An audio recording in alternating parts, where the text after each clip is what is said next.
Welcome to ANN TV. ప్రస్తుతం రాష్ట్రంలో వికృత ప్రచారం, విష సంస్కృతి నడుస్తోందని ప్రకాశం జిల్లా ఒంగోలు వైఎస్ఆర్సీపీ నియోజకవర్గ సమన్వయకర్త చుండూరి రావుబాబు అన్నారు. ఇటీవల కాలంలో వైఎస్ఆర్సీపీ అధినేత మాజీ ముఖ్యమంత్రి వైఎస్ జగన్మోహన్ రెడ్డి కుటుంబంపై టీడీపీ నాయకులు ఫేక్ అకౌంట్ల ద్వారా సోషల్ మీడియాలో ప్రచారం చేస్తున్న నేపథ్యంలో చుండూరి రావుబాబు ఆధ్వర్యంలో వైఎస్ఆర్సీపీ నాయకులు ఒంగోలులోని 1 టౌన్లో ఫిర్యాదు చేయడం జరిగింది. ఈ సందర్భంగా రవిబాబు మాట్లాడుతూ ఇటీవల కాలం మాటల్లో వర్ణించలేనంతగా జగన్మోహన్ రెడ్డి కుటుంబం విష ప్రచారం చేస్తున్నారని, ఇది సరైన పద్ధతి కాదని అన్నారు. వైఎస్ఆర్సీపీ రాష్ట్ర నాయకులు కుప్పం ప్రసాద్ మాట్లాడుతూ మహిళలపై మాట పడనీయనని అన్న ఉప ముఖ్యమంత్రి పవన్ కళ్యాణ్ వైఎస్ జగన్మోహన్ రెడ్డి కుటుంబంలోని మహిళలపై సోషల్ మీడియా జరుగుతున్న విష ప్రచారంపై సమాధానం చెప్పాలని అన్నారు. ఈ కార్యక్రమంలో కాకుమాను రాజశేఖర్, కటారి శంకర్ తదితరులు పాల్గొన్నారు. వాళ్ళు రిసిప్ట్ ఇచ్చిన దాకా మేము ఉంటాం.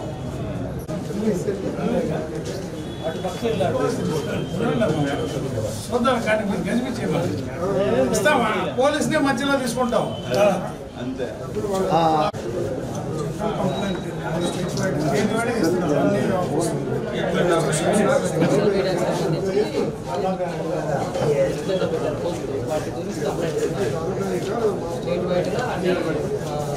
రసీదు కావాలి.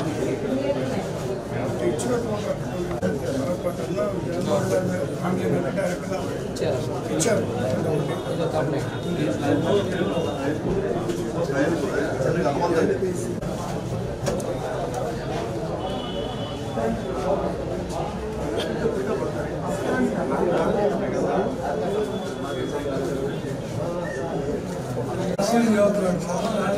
జాగ్రత్త మొత్తం లేకపోతే పోలీస్ స్టేషన్ ఏదన్నా ఇస్తే గొడవ పెడితే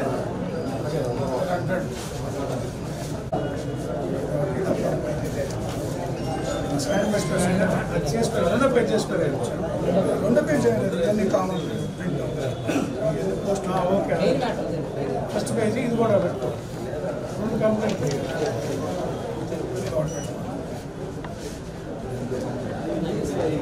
పెట్టేస్తాను. హుసేన్ పెట్టేస్తాను. హుసేన్ చెప్పి అందుకు మీడియా వాట్సాప్ రేచర్ కంప్లైంట్కి వాట్సాప్ వస్తుంది.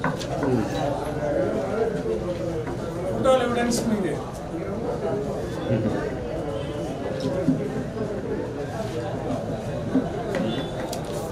పీడిఎఫ్ ఉంటుందన్నా హుసేన్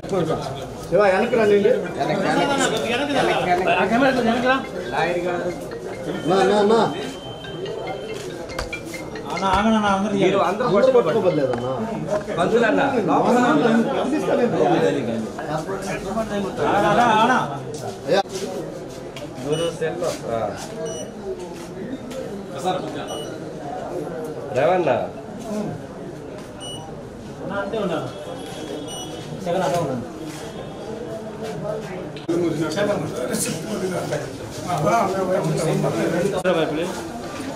చాలా మరి మా వాళ్ళందరూ లేకుండా బాగుంది.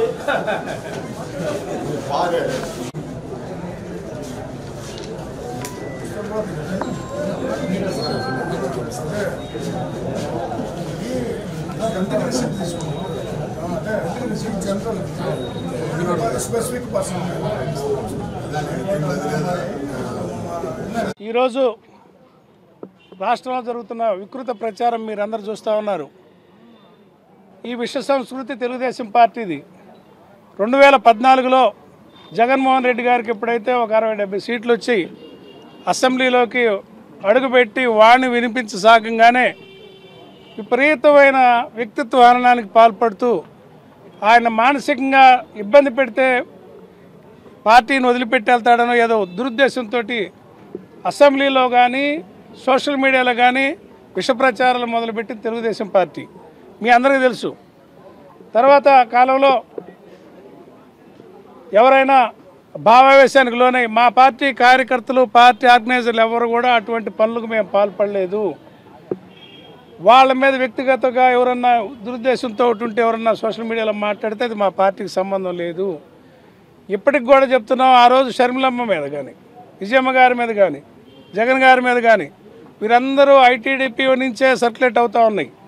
ముఖ్యమంత్రిగా జగన్మోహన్ రెడ్డి గారు 2019లో ఎన్నికైనాక మీ అందరికీ తెలుసు కొంతమంది యువకుల్ని సోషల్ మీడియా వాళ్ళని జీతాలు ఇచ్చి తెలుగుదేశం పార్టీ కూర్చోబెట్టి సింహాసనం మీద శునకం కూర్చుందని మాట్లాడిచ్చారు. అంటే ముఖ్యమంత్రిగా ఆయన పదవి తీసుకోగానే వ్యసనం పుట్టింది. అటువంటి నాయకుడిని దుష్ప్రచారం చేస్తూ తగ్గించి చేస్తే సమాజంలో ఆయన తగ్గింపబడతాడనే ఉద్దేశంతో చాలా అసహ్యంగా మాట్లాడించి కొంతమంది ఆడవాళ్ళతోటి కొంతమంది యువకులతోటి మాట్లాడించి వాళ్ళని పోలీసులు పట్టుకొస్తే ఎదుగుదిగో మన వర్గాన్ని కొడుతున్నారు, కులాన్ని కొడుతున్నారు, ఇంకో దాన్ని కొడుతున్నారని రకరకాలుగా విషప్రచారం చేసి మళ్ళీ పోయి నన్ను ఆదుకోండి, మీరు రాకపోతే ఎట్లా ఉంటుందని కులాల సమీకరణలు చేసి వాళ్ళ కూటమిగా ఒక ఏర్పడి అధికారంలోకి వచ్చారు. పవన్ కళ్యాణ్ గారు మీరు శుద్ధులు చెప్తున్నారు, ఇది ఏమి సంస్కృతి అని మిమ్మల్ని అడుగుతా ఉన్నాం. ఈ సంస్కృతికి ఫుల్ స్టాప్ పెట్టండి. జగన్మోహన్ రెడ్డి గారి భార్య పిల్లల మీద కూడా మీరు ఈ రకంగా పోస్టులు పెట్టించి చండాల పోస్టులు అవి మీకు చూపించాలంటే బాధగా ఉంది. మా కళ్ళతో మేము చూడాలన్నా అది మీ కుటుంబాలైనా మా కుటుంబాలైనా ఎవరైనా కానీ ఇది మంచి సంస్కృతి కాదని మీరేదైనా శాసనసభలో బిల్లు ఏదైనా పెట్టైనా ఈ కల్చర్ని ఆపకపోతే ఇది రాజకీయ వ్యవస్థకే గౌరవం పోద్ది, ప్రజాస్వామ్యం ఉనికికే ప్రమాదం అని తెలియజేస్తూ మేమిచ్చిన కంప్లైంట్లు కూడా విచారించి న్యాయం చేసి బాధితుల్ని దానికి తగువారి మీద శిక్షించాలని చట్టపరంగా చర్యలు తీసుకోవాలని డిమాండ్ చేస్తున్నాం.